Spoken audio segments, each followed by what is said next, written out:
Hello, welcome to this episode of Smarter Change, provided by Hassan Archer Consulting. I'm your host, Hassan Archer. Each session, we dive into an interview with senior leaders to understand how they have led meaningful change inside their clients, companies, and organizations. I believe lasting change within our companies requires everyone to continually assess and evaluate how they get things done in a changing world. And today, I'm excited to speak with our guest, Dave Wright.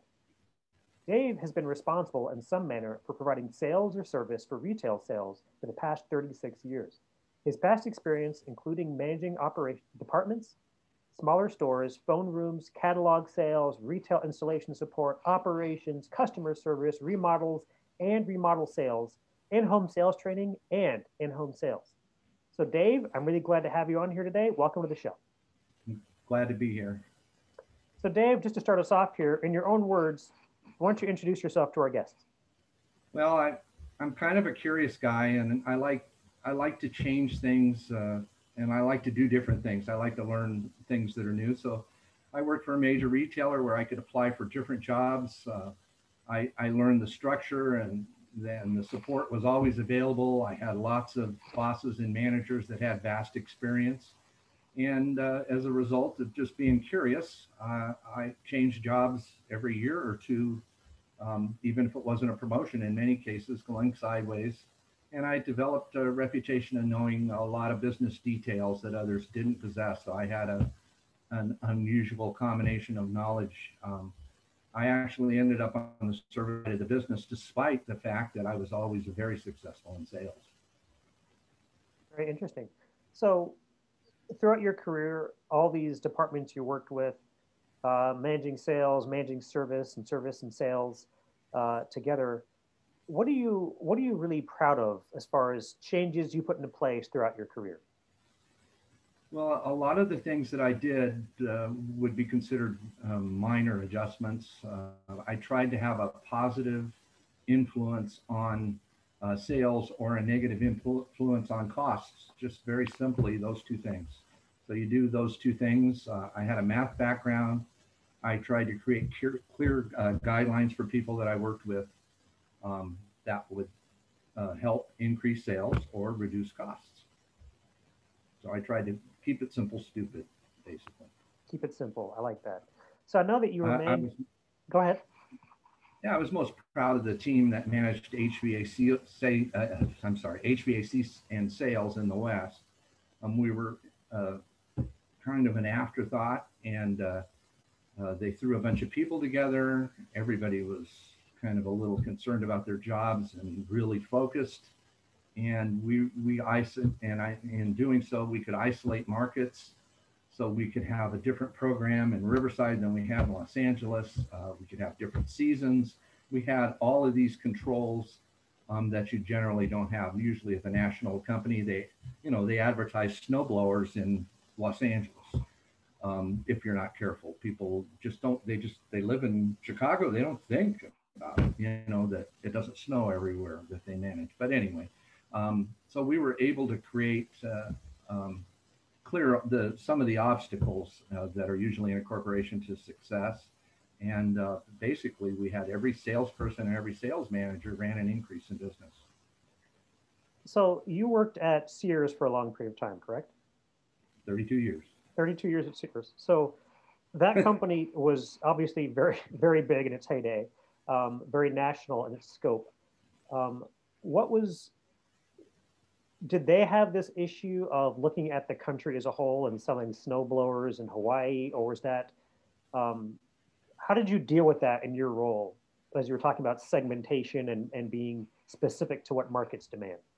Well, actually, I got so upset about getting shipped snowblowers when I worked at the Compton Sears store that I joined the buying team.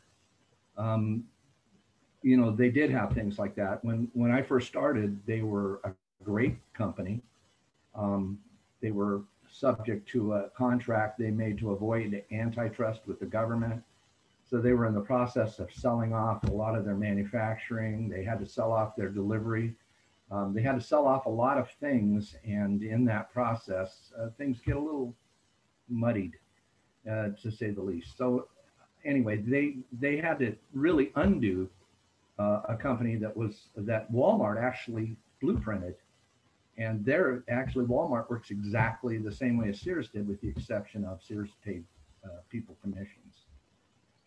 So when you came in, you saw that, hey, I've got a Compton store full of snow blowers. This isn't going to work. So then you joined the buying team to try to fix that. How was that message received in headquarters that you're saying, hey, we're in Compton, it doesn't snow, I definitely don't have enough snow for a snowblower? How did that go over? It's really very interesting. They're not happy about it when you point out errors, so it doesn't go over well at all. You know, you end up having to call. I had to call a store. I became partners with the store in Denver, actually a region in Denver that would take the winter stuff off our hands when we got it. And they eventually fixed it so that we didn't receive all that stuff. But, you know, in the short run, it was a disaster. You have, you know, snowblowers, $3,000 of your inventory, and you're shipped two of every kind that Sears sells. You know, it's great. We've got 16 snowblowers in the basement and no lawnmowers, you know, because you can't afford to buy any. I just imagine customers walking into your store on the floor and saying, what is that thing there? Because they would never have seen one before. I mean, that's just... You know, you might sell, you know, somebody might have a cabin in Big Bear or something, but, you know, they probably don't buy snowblowers anyway. I was going to say, I wonder if you moved any inventory, if anybody maybe bought one just because they thought it was interesting. I don't know. I mean, I never sold one, so I have no idea. Okay. All right, so you put that change into place. I actually quit. No, go ahead. Yeah. I actually never, I got to the point where I never even displayed them. Okay, so yeah, that makes sense. So you proposed this change, got headquarters to agree to it. You were sending some of your old inventory out to the store, I think you said in Denver. Did this message get back to headquarters that you were transferring inventory and they said, hey, there's something here. This guy, Dave, is onto something? Or how like, take me through that process in which you said, hey, this isn't working, red flag, I'm raising my hand, and then the policy changing. Did that happen over the course of months? Was it years? How did that go? I don't think they ever completely got it in you know, the first 10 years I worked there, it was instantaneous. You know, when I first worked at Sears, everybody talks about Amazon, but when I first worked there, I could call before 5 o'clock to our warehouse and to get product for a consumer. And in the morning at 7 a.m., when they opened the door to the truck, it was there. They were less than a one-day turnaround. You know, they had people on roller skates running around, loading the truck. You know, they put it on they had a sorting mechanism that was just spectacular. You just can't imagine how good a company and how easy it was to work with that company. And then as time went by and competition got stiffer, margins reduced, and they tried to make cuts, it seemed like they always made them, you know, they make a cut across the board, and then they'd wonder why they ran a 3% decrease in business nationwide. You know, an example was they took out all of the notions departments, you know, all the yardage and all the things that kept women busy so their husbands could shop for Craftsman tools. They took them out of the store, and the wives didn't come with the husband to the store, and pretty soon they ran it. You know, not only did they lose that business, but they lost business across the board. They didn't sell as much popcorn, they didn't sell as many peanuts. You know, it had a long-term effect. It had a vast, massive effect. And they became vertical by department, and there wasn't any way to relate that. So, you know, the guy that was responsible for selling popcorn, he was running a decrease in business, and nobody seemed to know why. So it's almost like the law of unintended consequences came in, where they said, let's fix this department by cutting this, and then that filtered through and hit something else. Yes, the whole store filters through the whole store. And then filtered the whole store. Yeah. So the stuff that you were most proud of, which you said was managing HVAC and sales in the West, you put some changes in place to isolate markets, right? So that you had, I think you said, a better comparison of performance. What does that mean in terms of how you manage your salespeople, and what was hard about putting that change in place to make it stick? Well, anytime you make a big change, you have to be able to sell it. If you can't sell something to your own company and to your own people, it's not going to work. So, and when I say sell it, I mean present it in a way that they just believe they have to do it. I can give you examples of things that are very difficult to sell within retail companies, that are very beneficial to them, that people just don't get the concept. So you have to have the concept together. So essentially, because I was a math major and I understood the concept of initial conditions, and I understood demand curves, and I had everything, I was able to really put math on the board and help people to understand that you have to do this. This is necessary for you to succeed, whether it was just when you sell an air conditioner, suggesting a more expensive air filter that's actually better for the consumer, because an incremental dollar is an incremental dollar in profit. So they're already there. They can spend 5 more minutes and earn $10 more. That's the kind of thing you need to be able to express, and it needs to be on the simplest of levels. So keeping it simple and incremental improvements drove Yeah. your team's sales performance. Yes, and or reducing cost for the company, is the same thing. You've got to convince them. So you have to have a presentation, and it's got to be on their level practical. So there's a few things there that I think are very interesting. One is, I think a lot of people think about change in organizations as a huge, uh, almost like a continental shift, right? Where it's going to be, if we're going to change something and move the needle, it's got to be something so huge. Yeah, my Zoom just froze. Oh, are you back? Are we back? Yeah, we're back. Okay. Yeah. I think a lot of people think about change management and in corporations as it's got to be some massive change. And if we can't find that one massive thing that's going to save us $2 million or $500,000 in one fell swoop, it's not worth doing. But by your example, if you can add $5 more to a sale, or even $1, or save $1 or save $5, those small numbers add up in large quantities. Yes, very quickly. They add up so fast, it's just amazing. Just amazing. Um, an example is just at Home Depot or Sears, putting a sticker on a bin that says "We install something." It takes you 2 minutes to put the sticker on the bin, and studies have proven that it increases business because it takes away one of the barriers to purchase.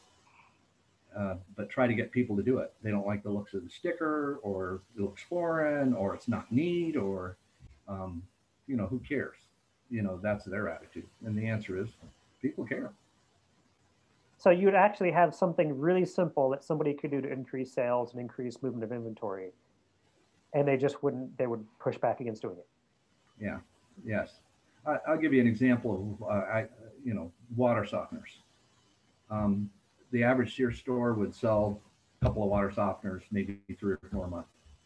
If they put a sticker on the bin that said, "We install," they would sell 20 a month.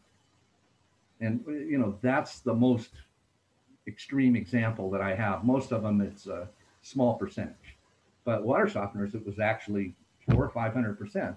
And how many installations did you sell? And the answer was maybe one, because they would buy the water softener knowing that they could come back to Sears and get it installed, and hire their local plumber to do it. Yeah. So in terms of the small numbers adding up to the big numbers, when you look back on some of these changes you put in place, what was the effect of combining simple messaging, real numbers, incremental changes? Like, what was the result if you were to quantify it? Well, in 4 years in the heating and air business, our management team, with all of this leverage that we had, increased sales by about 300%. Actually, in my area, it was 300%. So the profits moved additionally 2 percentage points to the highest level ever. And I received awards, trips. I went on cruises. I was promoted. The sad part was, when I got promoted, the next guy lost sales and profits. actually went from a 14% profit in 1 year to losing money.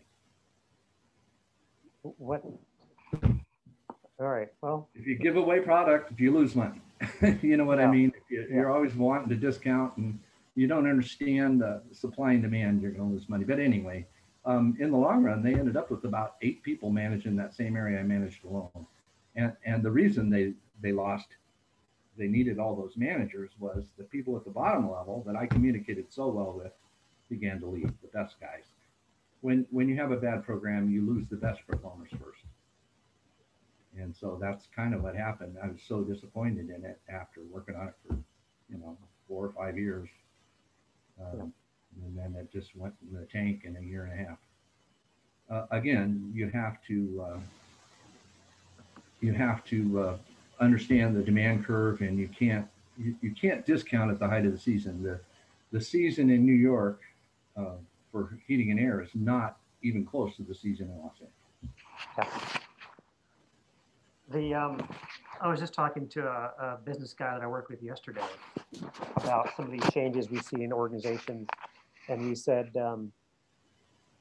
your problem, what you fear, right, is losing your good people when changes happen. Yes. But what you really should fear is losing your good people and keeping the weaker people. Yes, because that's what happens often. And that's what happens, and that's when you go from just not seeing the growth, but you actually start seeing the downward trend, because the people left behind that want to keep their jobs and can't go someplace else are actually your low performers who will, you'll see a much bigger drop than you're expecting. When you lose you may not like all the people you work with, but when you lose a top performer, you also lose his example. Because anybody that wants to be successful is going to look at what your top performers are doing. And as you chop off the top of the list, your examples become weaker. Again, sounds like a really simple thing, but I think a lot of businesses miss that it's not just about losing their top people, but that trickle-down effect of seeing, now we've got the weaker performers and new people you hire, who are they going to look up to? Because there's no one there that's great for them to look up to.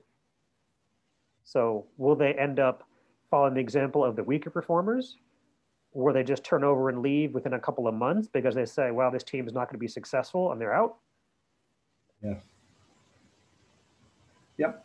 It's, you got to learn to love to hate those top performers. Sometimes they drive you crazy because they're the most demanding, but by God, they're the top performers. And you don't kowtow to them. You make them work within the rules. On the other hand, you make sure that every advantage allowed within the rules is something they can take care of, and you try not to break them around.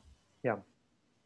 So having been in this field with sales and service for so long, what are the big trends that you're seeing right now? COVID has affected everything. What does that mean? And what are most people missing?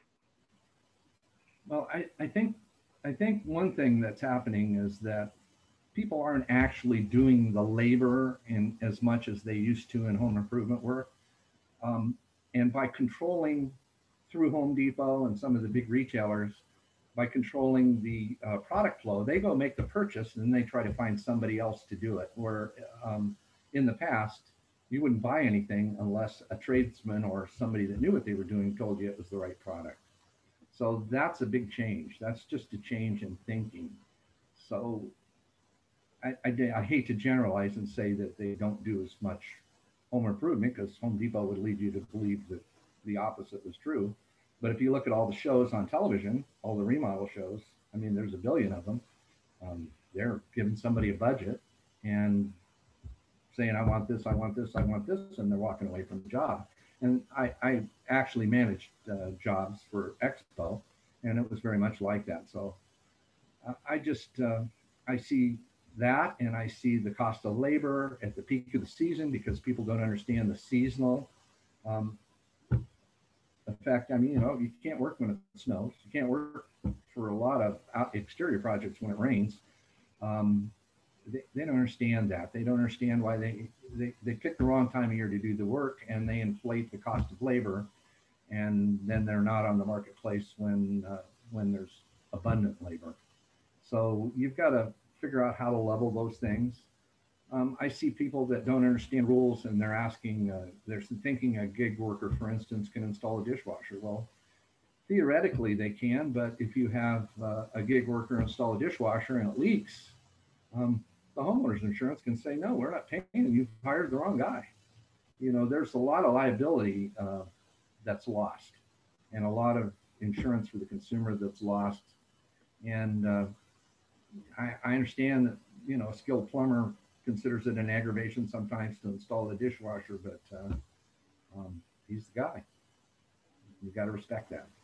I think the world's changed and doing a complete remodel. I see people tearing out and replacing complete kitchens that were just done 6 to 8 years ago. And it's kind of like, really? Did they do that bad a job? Or, you know, that people are investing in their homes in a different way than they used to. Just colors and tastes that were really popular 20 years ago are now frowned upon, you know. So times do change and tastes do change. And people want to be trendy. I see so many legal rules that aren't followed. Just look at the mess. Just look at how much money Uber and Lyft have just spent in California trying to get a proposition through because they knowingly broke the law. So my question kind of when I see things like that is just because the law's changed now, that doesn't put them off the hook for what happened in the past. It shouldn't. So they have gig workers that they're using that really have no benefits, and they're really, in many cases, taking advantage of somebody. And, you know, whether we agree or disagree with it, just follow the law. And so people, if they know what the laws are and they intentionally disobey them, we're in deep trouble as a society. Yeah. The other thing is, you know, warranty on products and labor. A very big mistake that most companies make is, you know, when sales are down, well, let's extend the warranty. Well, a product was designed to last so long. Extending a warranty beyond the useful life of a product is a gigantic mistake. Mm. And you see it happen all the time with roofing companies. Roofing companies go and, you know, pretty soon a 20-year warranty isn't good enough, and they go to a 30, and then the competition goes to a 30, and then they go to a 50, and then they're bankrupt. Because eventually, a roof that's designed for 20 years is going to completely fail, and you're going to have to figure it out. So don't warrant labor longer than you have to. You know, so don't sell labor as a product is what I'm saying. It is a product, but it's really a service product. So that should be tied. So what do you mean? Like, help me differentiate between it's a product, but it's a service product. What does that mean for common people? How you know, it's features and benefits. If you hire a plumber to install this dishwasher, he'll check all these parts and provide them. He'll make sure all the correct parts are put in. And that makes him kind of a product. You're packaging a product. So he's gonna come out and he's gonna provide the correct supply line, the correct electrical connection, the correct air gap, and he's going to install it in the correct manner. And when he does that, we know the truth is the product will actually last longer. But if you fall into the mistake of guaranteeing the labor along with that product, you're making a mistake. Ah, I see. So with these trends and where you see how the market has changed for service and selling service over the long term, companies in this space, how can they take advantage of these trends? What do you suggest? The first thing you have to understand is how to build a trusted network for the exact product that you're installing. So you need a group of vetted contractors or gig workers that understand your product exactly. You have to be able to communicate that they understand your product. And you know, the market is primarily word of mouth. So if you can establish that group of workers with a decent reputation, you'll be successful. So if you look at Walmart, Walmart just decided to get in installations, and in a year, they've snatched 8% of the installed market nationwide. And it's something they chose to ignore, and in the process, they've increased the sales of those related products. So if you do it the right way, one step at a time, right up so that things are done exactly so, just like building a hamburger at McDonald's, make it simple, make it right, go to market with it. Mercedes, these big businesses that have a need for it, Mercedes just has opened a company that'll service a car in your driveway. And the reason they did it is they want to sell more cars. And it really doesn't cost them that much money to provide the service. So in that case, service is a differentiator that actually drives the core product sales. Yes. So those are the people that I see as making smart changes to be successful. They're it's smart, it's simple, it's a step at a time. And, essentially because they're matching product and labor, it's kind of foolproof. So what do you say to those companies who look at this and say, well, we're going with gig workers to do installations or install dishwashers or new toilets because it's a cost issue, because we can't afford to hire plumbers and licensed labor and craftsmen. What's your take on that? Well, first, if they understood the regulations, they'd realize that they're going to be liable for any defects in that installation for 10 years. Now, they can say, I'm not the installation company, but that's not going to work in California, and it's not going to work in probably half the states. So anybody that sues them is going to win for 10 years. So if they install a dishwasher and it floods the house and damages the floor, and the insurance company goes out and fixes it, the insurance company has the right to file a claim against that company. And they're going to file it against their insurance. And of course, you can talk to lawyers all you want. You can do whatever. As soon as you get sued, you're in the hole for $10,000 worth of legal fees at best. So you might as well figure out how to do it right in the first place. So my whole opinion on that is that they damage the market now. They put competitors out of business. And then 10 years down the road, they're going to be in deep stuff. They're going to have profit drains that they never anticipated. So for these service departments that are doing the installations, what skills do you think they need to acquire to remain competitive in this market? Well, it's hard to find somebody that's a licensed contractor or really understands the construction industry that will give you good advice. Call me. There's not very many of us. One guy did a survey one time, and there were 300 people nationwide working in or around retailers that actually were licensed and had been in the business for a few years. You got to understand where you separate the gig worker from the skilled worker, the tradesman. And it's made even more confusing by the definitions in different states. So, if you're in Iowa, a handyman may be the right guy to install a dishwasher, and in California, it might be a plumber, and in Maine, it might be a residential contractor. But you got to know who the right guy is to cut your liability down the road. If you hire the right guy, then your liability ends in a year, 2 years, or 3 years, depending on what state you're in. If you don't hire the right guy, it's probably like 10 years.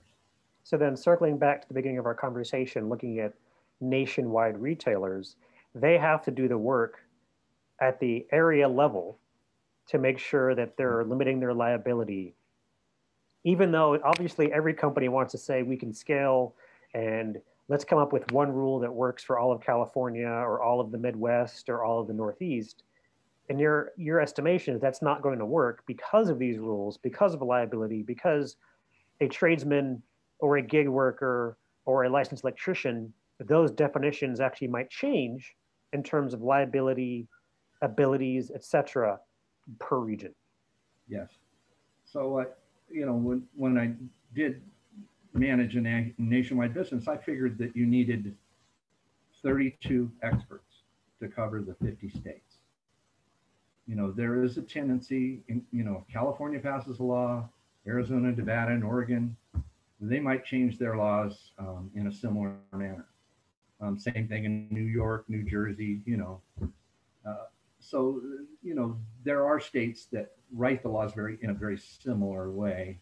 In the Midwest, there's a group of states that tends to follow Chicago, so on and so forth.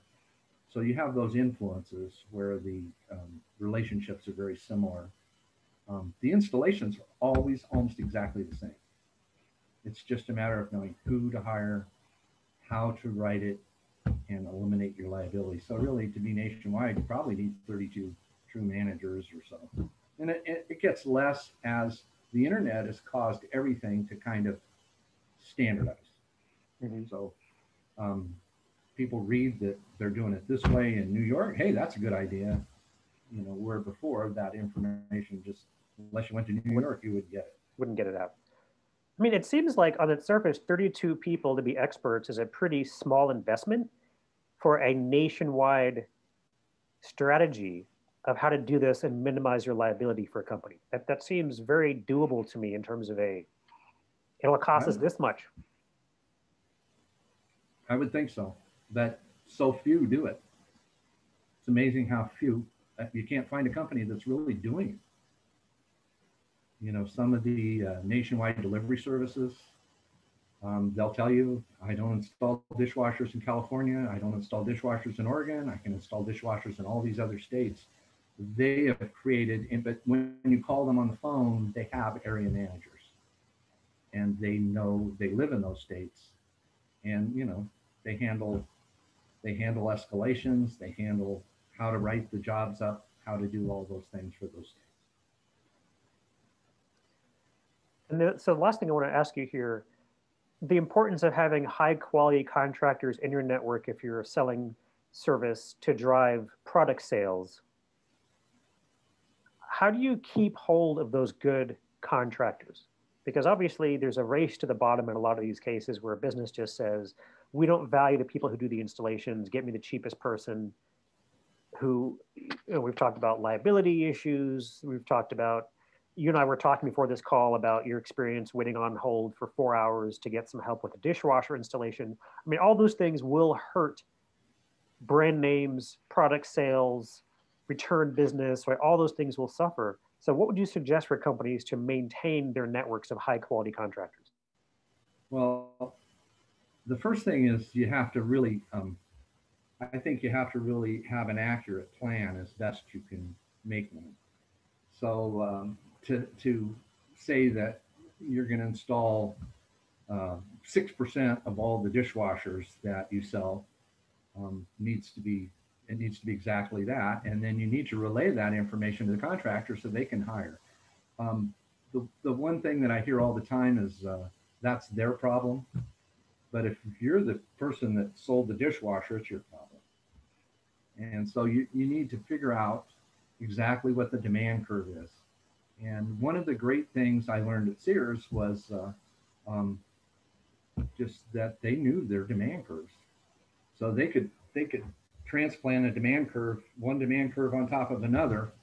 And they'd say, okay, you're going to get so many water heater installations. They have a certain season. You're going to get so many water softener installations. They have a different season. You're going to get so many dishwashers. They have a different season. Now we can afford to hire plumbers because we're filling when we fill their whole year, a normal contractor only fills about 70% of his time. He spends the rest of the time doing other things.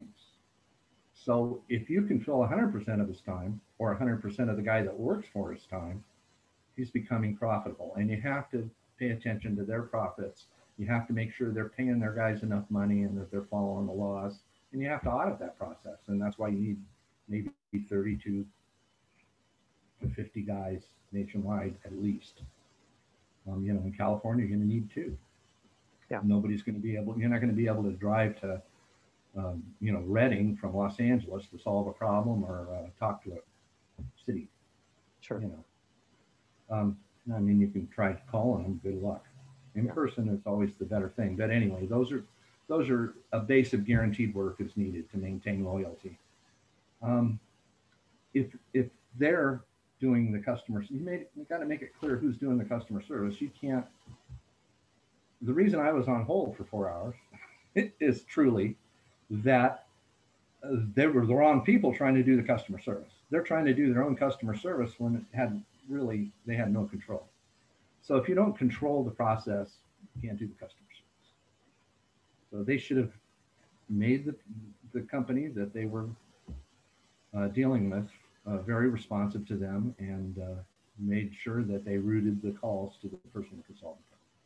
Which then goes back to communicating, maintaining your network of contractors, and speaking to people in terms that they understand so that they know what to do and they know what they're responsible for. Because it seems like a lot of these issues come up because people say it's not my problem. That's somebody else's problem. And as long as we're operating in this isolated, almost siloed approach, customers are going to be upset because as a customer, if I buy a product, the person I bought the product from, that's who I hold responsible.